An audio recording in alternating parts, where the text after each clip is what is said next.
I find it a little difficult to say what the subject matter of this seminar is going to be, because it's too fundamental to give it a title. I'm going to talk about what there is. Now, the first thing, though, that we have to do is to get our perspectives with some background about the basic ideas which, as Westerners living today in the United States, influence our everyday common sense, our fundamental notions about what life is about. And there are historical origins for this which influence us more strongly than most people realize. Ideas of the world which are built into the very nature of the language we use and of our ideas of logic and of what makes sense altogether. And these basic ideas I call myth, not using the word myth to mean simply something untrue, but to use the word myth in a more powerful sense. A myth is an image in terms of which we try to make sense of the world. Now, for example, a myth in a way is a metaphor. If you want to explain electricity to someone who doesn't know anything about electricity, you say, well, you talk about an electric current. Now, the word current is borrowed from rivers. It's borrowed from hydraulics. And so you explain electricity in terms of water. Now, electricity is not water. It behaves actually in a different way, but there are some ways in which the behavior of water is like the behavior of electricity, and so you explain it in terms of water. Or if you're an astronomer and you want to explain to people what you mean by an expanding universe and curved space, you say, well, it's as if you had a black balloon, and there are white dots on the black balloon, and those dots represent galaxies. And as you blow the balloon up, uniformly, all of them grow and grow farther apart. But you're using an analogy. The actual universe is not a balloon with white dots on it. So in the same way, we use these sort of images to try and make sense of the world, and we at present are living under the influence of two very powerful images, which are, in the present state of scientific knowledge, inadequate. And one of our major problems today is to find an adequate, satisfying image of the world. Well, that's what I'm going to talk about. And I'm going to go further than that, not only what image of the world to have, but how we can get our sensations and our feelings in accordance with the most sensible image of the world that we can manage to conceive. All right, now, the two images which we have been working under for 2,000 years and maybe more are what I would call two models of the universe, and the first is called the ceramic model, and the second, the fully automatic model. The ceramic model of the universe is based on the book of Genesis, from which Judaism, Islam, and Christianity derive their basic picture of the world. And the image of the world in the book of Genesis is that the world is an artifact. It is made. As a potter takes clay and forms pots out of it, or as a carpenter takes wood and makes tables and chairs out of it. Don't forget, Jesus is the son of a carpenter, and also the Son of God. So the image of God and of the world is based on the idea of God as a technician, potter, carpenter, architect, who has in mind a plan and who fashions the universe in accordance with that plan. So basic to this image of the world is the notion, you see, that the world consists of stuff, basically. Primordial matter, substance, stuff. as pots are made of clay. Now, clay by itself has no intelligence. Clay does not of itself become a pot, although a good potter may think otherwise. Because if you were a really good potter, you don't impose your will on the clay. You ask any given lump of clay what it wants to become, and you help it to do that. And then you become a genius. But the ordinary idea I'm talking about is that simply clay is unintelligent. It's just stuff. And the potter imposes his will on it and makes it become whatever he wants. And so in the book of Genesis, the Lord God creates Adam out of the dust of the earth. In other words, he makes a clay figurine, and then he breathes into it, and it becomes alive. Because the clay becomes informed. By itself it is formless, it has no intelligence, and therefore it requires an external intelligence and an external energy to bring it to life and to put some sense into it. And so in this way, we inherit a conception of ourselves as being artifacts, as being made, and it is perfectly natural in our culture for a child to ask its mother, how was I made? Or who made me? And this is a very, very powerful idea, but for example, it is not shared by the Chinese or by the Hindus. A Chinese child would not ask its mother, how was I made? A Chinese child might ask its mother, how did I grow? Which is an entirely different procedure from making. You see, when you make something, you put it together, you arrange parts, or you work from the outside to the in, as a sculptor works on a stone, or as the potter works on clay. But when you watch something growing, it works in exactly the opposite direction. It works from the inside to the outside. It expands, it burgeons, it blossoms, and it happens all over itself at once. In other words, the original simple form, say, of a living cell in the womb, progressively complicates itself. And that's the growing process, and it's quite different from the making process. But we have thought historically, you see, of the world as something made, the idea being that trees, for example, are constructions, just as tables and houses are constructions. And so there is, for that reason, a fundamental difference between the made and the maker. And this image, this ceramic model of the universe, originated in cultures where the form of government was monarchical, and where, therefore, the maker of the universe was conceived also at the same time in the image of the king of the universe.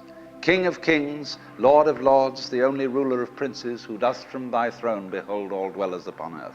I'm quoting the Book of Common Prayer.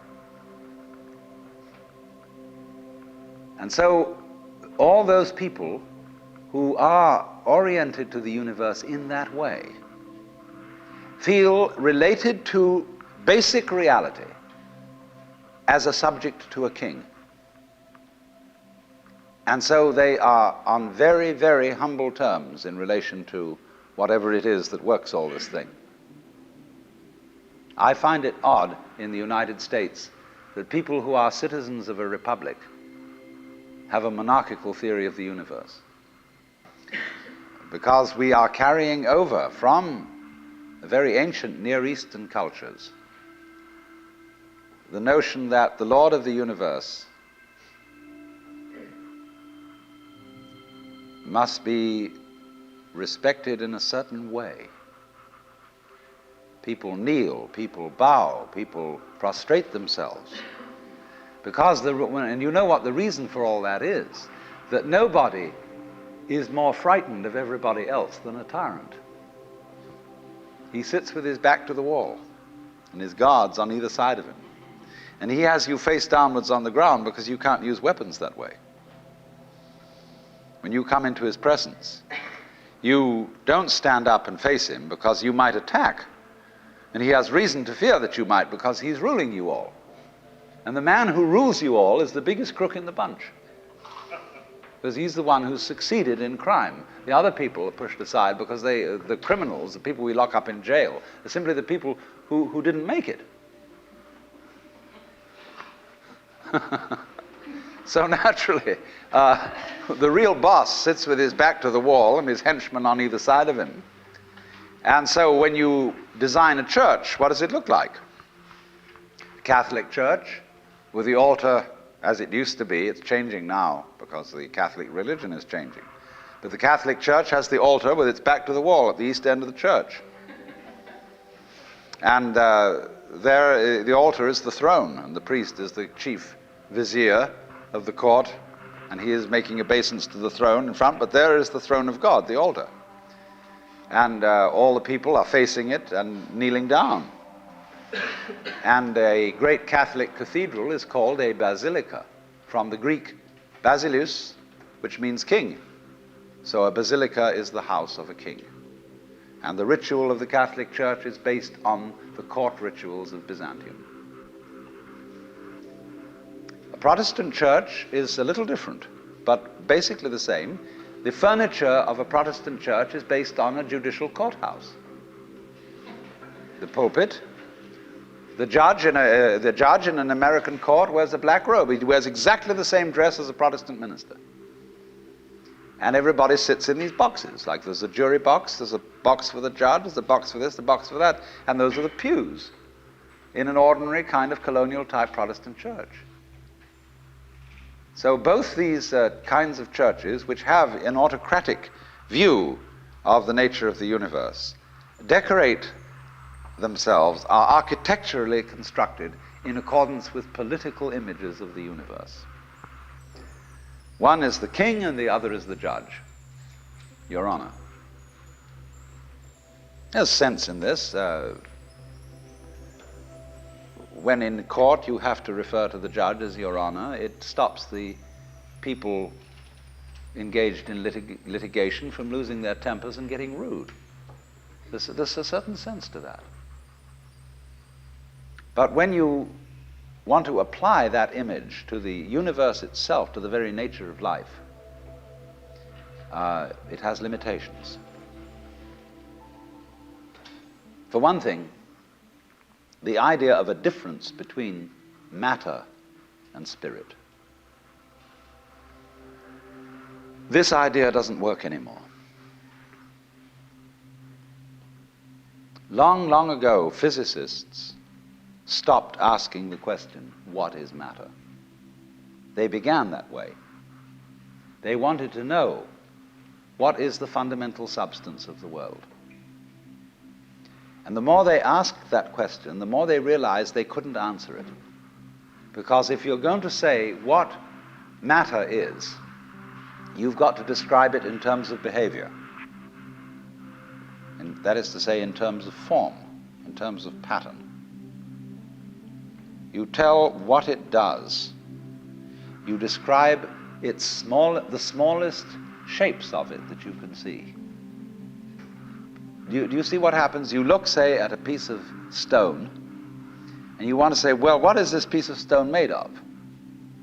Well, you take your microscope, and you look at it, and instead of just this block of stuff, you see ever so many tinier shapes, little crystals. So you say, fine, so far so good. Now, what are these crystals made of?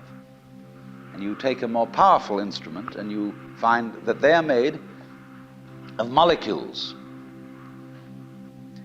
And then you take still more powerful instruments to find out what the molecules are made of, and you begin to describe atoms, electrons, protons, mesons, all sorts of subnuclear particles. But you never arrive at the basic stuff. because there isn't any.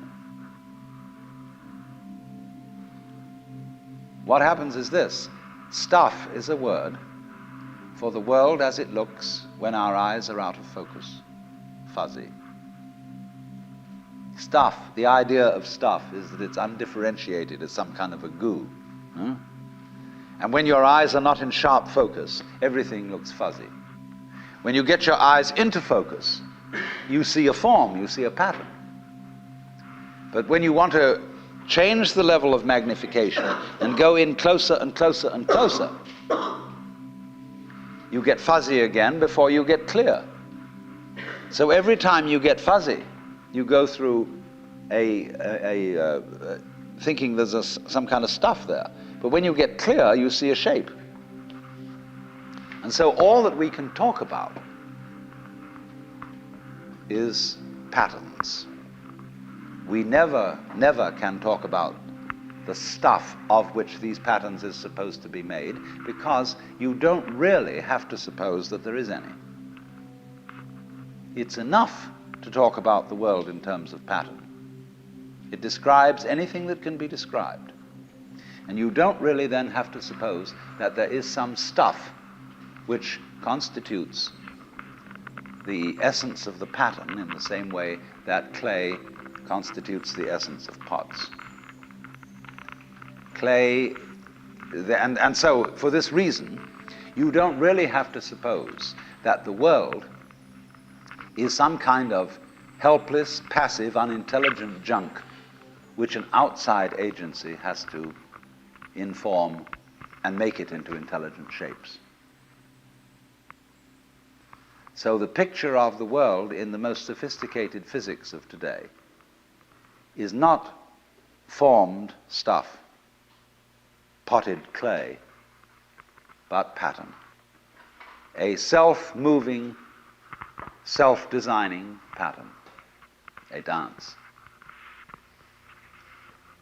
And we haven't yet, our common sense as individuals hasn't yet caught up with this. Well, now, in the course of time, in the evolution of Western thought, the ceramic image of the world ran into trouble and changed into what I call the fully automatic model or image of the world. In other words, Western science was based on the idea that there are laws of nature. And it got that idea from Judaism and Christianity and Islam. That, in other words, the potter, the maker of the world, in the beginning of things, laid down the laws. And the law of God, which is also the law of nature, is called the Logos. And in Christianity, the Logos is the second person of the Trinity, incarnate as Jesus Christ, who thereby is the perfect exemplar of the divine law.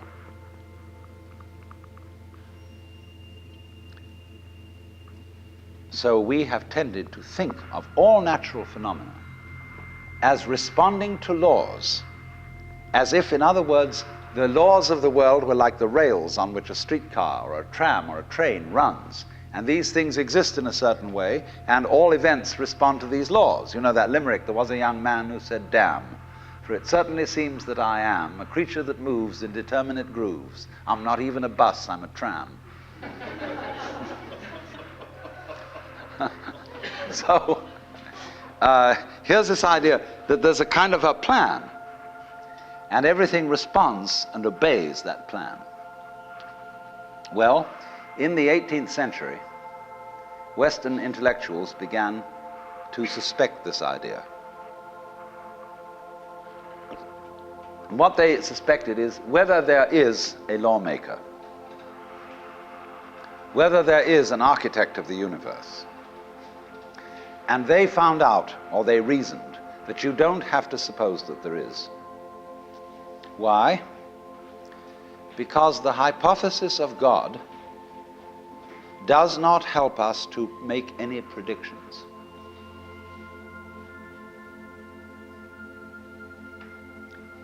nor does it, in other words, let's put it this way. If the business of science is to make predictions about what's going to happen, science is essentially prophecy. What's going to happen? By studying the behavior of the past and describing it carefully, we can make predictions about what's going to happen in the future. That's really the whole of science.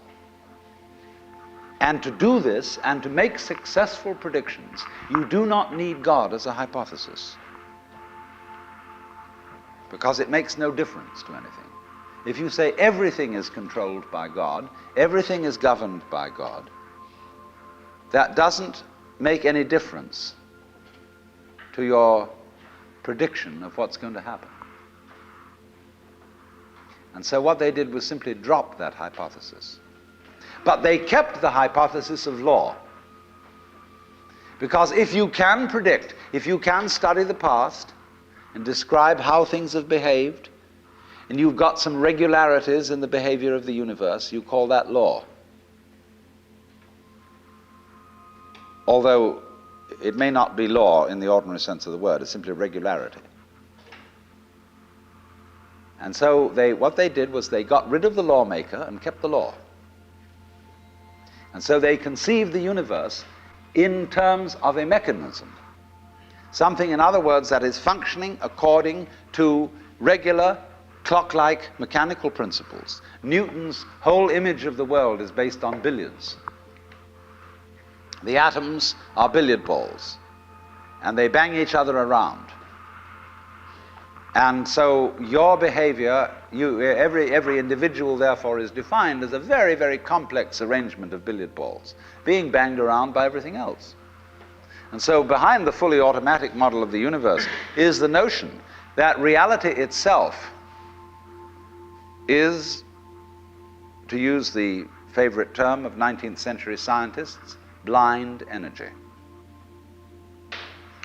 In, say, the metaphysics of Ernst Haeckel and T.H. Huxley, the world is basically nothing but energy. Blind, unintelligent force. And likewise, in parallel to this, in the philosophy of Freud, the basic psychological energy is libido, which is blind lust. And it is only a fluke. It is only as a result of pure chances that, resulting from the exuberance of this energy, there are people with values, with reason, with languages, with cultures, and with love. Just a fluke. Like, 1,000 monkeys typing 1,000 typewriters for 1,000,000 years will eventually type the Encyclopedia Britannica. And of course, the moment they stop typing the Encyclopedia Britannica, they will relapse into nonsense.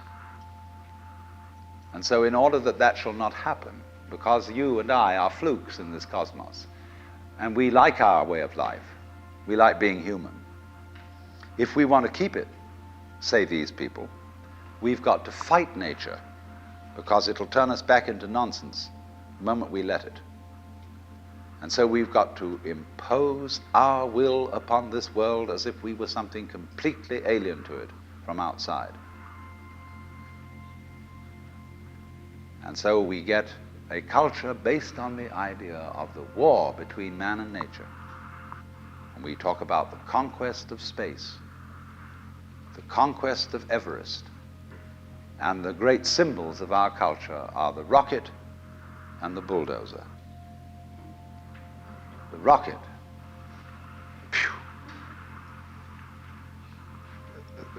Compensation for the sexually inadequate male. Real libido. So we're going to conquer space. We're in space already, way out. If anybody cared to be sensitive and let what's outside space come to you, you can, if your eyes are clear enough. Aided by telescopes, aided by radio astronomy, aided by all the kind of sensitive instruments we can devise. We are as far out in space as we're ever going to get. But, sensitivity isn't the pitch. especially in the WASP culture of the United States, we define manliness in terms of aggression. You see, because we're a little bit frightened as to whether we are really men. And so we put on this great show of being a tough guy. It's completely unnecessary. If you have what it takes, you don't need to put on that show. And you don't need to beat nature into submission. Why be hostile to nature? Because after all, you are a symptom of nature. You, as a human being, you grow out of this physical universe in just exactly the same way that an apple grows off an apple tree. So let's say the tree which grows apples is a tree which apples, using apple as a verb. And a world in which human beings arrive is a world that peoples. And so the existence of people is symptomatic of the kind of universe we live in. You, as a human being, you grow out of this physical universe in just exactly the same way that an apple grows off an apple tree. So let's say the tree which grows apples is a tree which apples, using apple as a verb. And a world in which human beings arrive is a world that peoples. And so the existence of people is symptomatic of the kind of universe we live in. Just as spots on somebody's skin are symptomatic of chickenpox. Just as hair on a head is symptomatic of what's going on in the organism. But we have been brought up by reason of our two great myths, the ceramic and the fully automatic, not to feel that we belong in the world. So our popular speech reflects it. We say, I came into this world. You didn't, you came out of it. We say, face facts. We talk about encounters with reality, as if it was a head-on meeting of completely alien agencies. And the average person has the sensation that he is a somewhat that exists inside a bag of skin, a center of consciousness, which looks out at this thing, and what the hell is it going to do to me? You see? I recognize you, you kind of look like me, and I've seen myself in a mirror, and you look like you might be people. So maybe you're intelligent, maybe you can love too. And perhaps you're all right. Some of you are anyway. If you've got the right color of skin, or you have the right religion, or whatever it is, you're okay. But there are all those people over in Asia, Africa, and they may not really be people.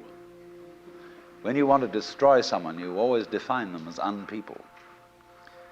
So, but we have this hostility to the external world because of the superstition, the myth, the absolutely unfounded theory that you yourself exist only inside your skin. Now, I want to propose another idea altogether. You know, there are astronomers. There's two great theories going on in astronomy about the origination of the universe. One is called the explosion theory, and the other is called the steady state theory. The steady state people say there never was a time when the world began. It's always expanding, yes, but always as a result of free hydrogen in space. With the free hydrogen coagulates and makes new galaxies.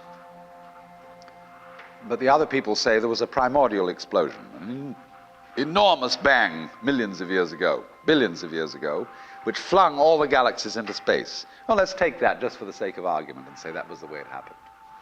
It's like you took a bottle of ink and you threw it at a wall. Smash, and all that ink spreads. And in the middle, it's dense, isn't it? And as it gets out on the edge, the little droplets are finer and finer and make more complicated patterns. See? So in the same way, there was a big bang in the beginning of things, and it spread. And you and I, sitting here in this room, as complicated human beings, are way, way out on the fringe of that bang. We're the complicated little patterns on the end of it. Very interesting. But so we define ourselves as being only that. If you think that you are only inside your skin, you define yourself as one very complicated little curlicue, way out on the edge of that explosion, way out in space and way out in time. Billions of years ago, you were a big bang. But now you're a complicated human being. And then we cut ourselves off like this and don't feel that we're still the Big Bang. But you are. Depends how you define yourself. You are actually, if this is the way things started, if there was a Big Bang in the beginning, you're not something that is a result of the Big Bang. You're not something that is a sort of puppet on the end of the process. You are still the process. You are the Big Bang, the original force of the universe, coming on as whoever you are. See, when I meet you, I see not just what you define yourself as, Mr. So-and-so, Miss So-and-so, Mrs. So-and-so. I see every one of you as the primordial energy of the universe coming on at me in this particular way. I know I'm that too. But we've learned to define ourselves as separate from it. And so what I would call a kind of a basic problem we've got to go through first is to understand that there are no such things as things. That is to say, separate things or separate events. That is only a way of talking. And if you can understand this, you're going to have no further problems. I once asked a group of high school children, what do you mean by a thing? And first of all, they gave me all sorts of synonyms. They said it's an object, which is simply another word for a thing. It doesn't tell you anything about what you mean by a thing. And finally, a very smart girl from Italy who was in the group said a thing is a noun. And she was quite right. A noun isn't a part of nature, it's a part of speech. There are no nouns in the physical world. There are no separate things in the physical world either. See, the physical world is wiggly. It's something like this.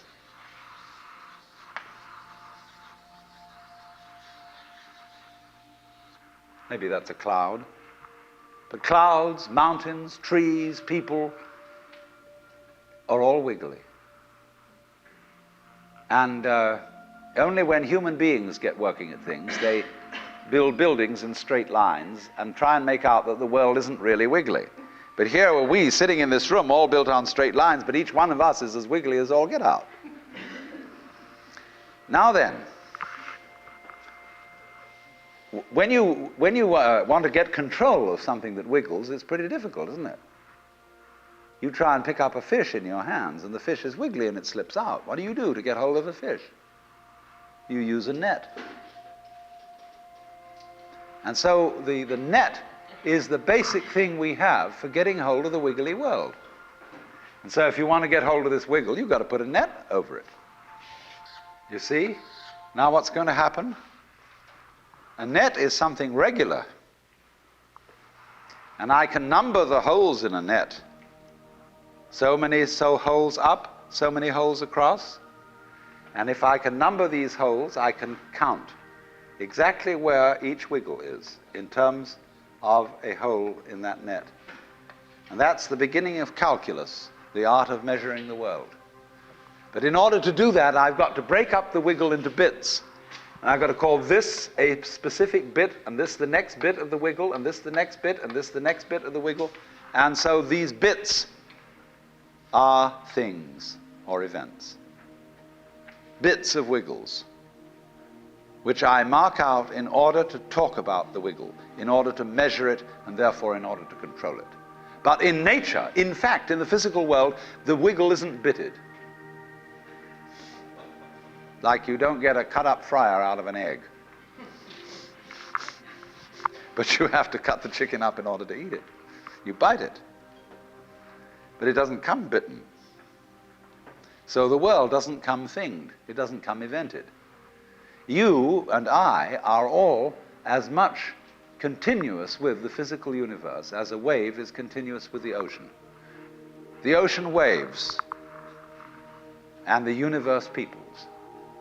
And as the wave, I wave at you and say, you! The world is waving at you, at me with you, and saying, hi, I'm here.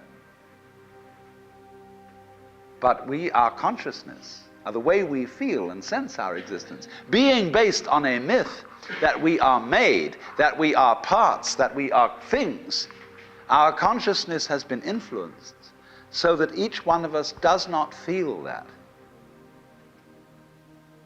We feel we have been hypnotized, literally hypnotized, by social convention into feeling and sensing that we exist only inside our skins. That we are not the original bang, but just something out on the end of it. And therefore we are scared stiff. Because my wave is going to disappear. And I'm going to die. And that would be awful. We've got a mythology going now, which as Father Maskell put it, we're nothing but something that happens between the maternity ward and the crematorium. And that's it. And therefore everybody feels unhappy and miserable. You know, this is what people really believe today. You may go to church, you may say you believe in this, that, and the other, but you don't. Even Jehovah's Witnesses, who are the most fundamentalists, they're polite when they come round and knock at the door. But if you really believed in Christianity, you'd be screaming in the streets. But nobody does. You'd be taking full-page ads in the paper every day. You'd have the most terrifying television programs. The churches would be going out of their minds if they really believe what they teach. But they don't. They think they ought to believe what they teach. They believe they should believe, but they don't believe it, because what we really believe is the fully automatic model. And that is our basic, plausible common sense. You are a fluke. You are a separate event. And you run from the maternity ward to the crematorium, and that's it, baby. That's it. Now, why does anybody think that way? There's no reason to, because it isn't even scientific. It's just a myth. And it's invented by people who wanted to feel a certain way. They want to play a certain game. See, the game of God got embarrassing. The idea of God as the potter, the architect of the universe, is good, and it makes you feel that life is, after all, important. There is someone who cares. It has meaning, it has sense, and you are valuable in the eyes of the Father. But after a while, it gets embarrassing. When you realize that everything you do is being watched by God. He knows your tiniest, inmost feelings and thoughts, and you say after a while, quit bugging me. I don't want you around. So you become an atheist, just to get rid of it. Then you feel terrible after that, because you got rid of God, but that means you got rid of yourself. You're just nothing but a machine. And your idea that you're a machine is just a machine too. So if you're a smart kid, you commit suicide. Camus said there is only really one serious philosophical question, which is whether or not to commit suicide. I think there are 4 or 5 serious philosophical questions. The first one is, who started it? The second is, are we going to make it? The third is, where are we going to put it? The fourth is, who's going to clean up? And the fifth, is it serious? But still, should you or not commit suicide? This is a good question. Why go on? And you only go on if the game is worth the candle. Now, the universe has been going on for an incredible long time. And so really, a satisfactory theory of the universe has to be one that's worth betting on. It seems to me, absolutely elementary common sense. If you make a theory of the universe which isn't worth betting on, why bother? Just commit suicide. But if you want to go on playing the game, you've got to have an optimal theory for playing the game. Otherwise, there's no point in it. But the people who coined the fully automatic theory of the universe were playing a very funny game. What they wanted to say was this: all you people who believe in religion are old ladies and wishful thinkers. You've got a big daddy up there and you want a comfort and thing, but life is rough. Life is tough. And success goes to the most hard-headed people. That was a very convenient theory when the European American world was colonizing the natives everywhere else. They said, we are the end product of evolution, and we're tough, see? I'm a big, strong guy because I face facts, and life is just a bunch of junk, and I'm going to impose my will on it and turn it into something else, you see? And I'm real hard. See, that's a way of flattering yourself.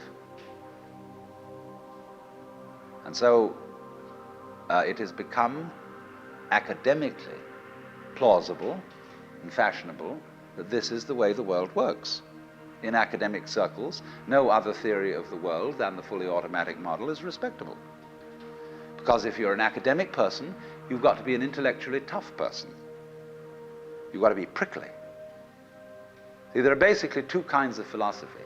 One's called prickles, the other's called goo. And prickly people are precise, rigorous, logical. They like everything chopped up and clear. Goo people like it vague. For example, in physics, prickly people believe that the ultimate constituents of matter are particles. Goo people believe it's waves. And in philosophy, prickly people are logical positivists and goo people are idealists. And they're always arguing with each other. But what they don't realize is that neither one can take his position without the other person. Because you wouldn't know you advocated prickles unless there was somebody else advocating goo. You wouldn't know what a prickle was unless you knew what goo was. Because life is not either prickles or goo, it's gooey prickles and prickly goo. They go together like back and front, male and female. And that's the answer to philosophy. See, I'm a philosopher, and I'm not going to argue very much, because if you don't argue with me, I don't know what I think. So if we argue, I say thank you, because owing to the courtesy of your taking a different point of view, I understand what I mean, so I can't get rid of you. But however, you see, this whole idea that the universe is just nothing at all but unintelligent force playing around and not even enjoying it is a put-down theory of the world. People who had an advantage to make, a game to play, by putting it down and making out that because they put the world down, they were a superior kind of people. So that just won't do. We've had it. Because if you seriously go along with this idea of the world, you're what is technically called alienated. You feel hostile to the world. You feel that the world is a trap. It is a mechanism, it's electronic and neurological mechanisms into which you somehow got caught. And you, poor thing, have to put up with being in a body that's falling apart and that gets cancer, that gets the Great Siberian Itch, and it's just terrible. And these mechanics, doctors are trying to help you out, but they really can't succeed in the end. And you're just going to fall apart, and it's a grim business, and it's too bad. So if you think that that's the way things are, you may as well commit suicide right now. Unless you say, well, I daren't, because there really, after all, there might be eternal damnation in the back of the thing if I did that. Or then I identify with my children or something, and I think of them going on and without me and nobody to support them. But of course, if I do go on in this frame of mind and continue to support them, I shall merely teach them to be like I am. And they'll go on dragging it out to support their children, and they won't enjoy it, and they'll be afraid to commit suicide, and so will their children. They all learn the same lesson. So you see, all I'm trying to say is that the basic common sense about the nature of the world that is influencing most people in the United States today, the fully automatic model, is simply a myth. If you want to say that the idea of God the Father with his white beard on the golden throne is a myth, in the bad sense of the word myth, so is this other one. It's just as phony and has just as little to support it as being the true state of affairs. Why? And let's get this clear. If there is any such thing at all as intelligence and love and beauty, well, you found it in other people. In other words, it exists in us as human beings. And as I said, if it is there in us, it is symptomatic of the scheme of things. We are as symptomatic of the scheme of things as the apples are symptomatic of the apple tree or the rose of the rose bush.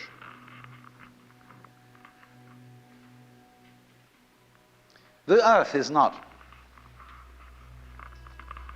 a big rock infested with living organisms, any more than your skeleton is bones infested with cells.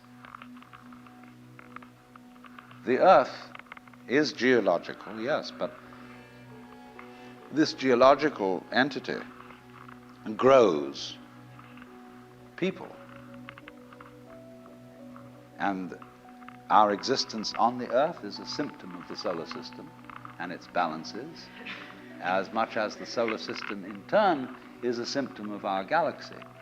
And our galaxy in its turn is a symptom of the whole company of galaxies. Goodness only knows what that's in. But you see, when as a scientist you describe the behavior of a living organism, you try to say what a person does. It's the only way in which you can describe what a person is. Describe what they do. Then you find out that in making this description, you cannot confine yourself to what happens inside the skin. In other words, you can't talk about a person walking unless you start describing the floor. Because when I walk, I don't just dangle my legs in empty space. I move in relationship to a room. And so in order to describe what I'm doing when I'm walking, I have to describe the room. I have to describe the territory. So in describing my talking at the moment, I can't describe this just as a thing in itself because I'm talking to you. And so what I'm doing at the moment is not completely described unless your being here is described also. So if that is necessary, if in other words, in order to describe my behavior, I have to describe your behavior and the behavior of the environment, it means that we've really got one system of behavior. That what I am involves what you are. I don't know who I am unless I know who you are. And you don't know who you are unless you know who I am. There was a wise rabbi once said, if I am I because you are you, and you are you because I am I, then I am not I and you are not you. In other words, we are not separate. We define each other. We're all backs and fronts to each other. You know, you can't, for example, have two sticks. You lean two sticks against each other and they stand up because they support each other. Take one away and the other falls. Or you know, Ballantine beer trademark, also a symbol of the Holy Trinity, where there are three interlocked rings. If you pull one out, the other two separate. They interdepend. And so in exactly that way, we and our environment, and all of us and each other, are interdependent systems. We know who we are in terms of other people. We all lock together. And this is, again and again, the serious scientific description of how things happen. And to such an extent that any good scientist knows, therefore, that what you call the external world is as much you as your own body. Your skin doesn't separate you from the world, it's a bridge through which the external world flows into you, and you flow into it. Just, for example, as a whirlpool in water, you could say, because you have a skin, you have a definite shape, you have a definite form. All right? Here is a flow of water, and suddenly it does a whirlpool. And then it goes on. The whirlpool is a definite form, but no water stays put in it. The whirlpool is something the stream is doing. And exactly the same way, the whole universe is doing each one of us. And I see you today, and I recognize you tomorrow, just as I would recognize a whirlpool in a stream. I'd say, oh yes, I've seen that whirlpool before. It's just near so-and-so's house on the edge of the river, and it's always there. So in the same way, when I meet you tomorrow, I recognize you, you're the same whirlpool you were yesterday. But you're moving. The whole world is moving through you. All the cosmic rays, all the food you're eating, the stream of steaks and milk and eggs and everything is just flowing right through you. When you're wiggling the same way, the world is wiggling, the stream is wiggling you. But the problem is, you see, we haven't been taught to feel that way. The myths underlying our culture and underlying our common sense have not taught us to feel identical with the universe, but only parts of it, only in it, only confronting it, aliens. And we are, I think, quite urgently in need of coming to feel that we are the eternal universe, each one of us. Otherwise, we're going to go out of our heads. We're going to commit suicide, collectively, with courtesy of H-bombs. And, all right, supposing we do, well, that will be that, and there will be life making experiments on other galaxies. Maybe they'll find a better game.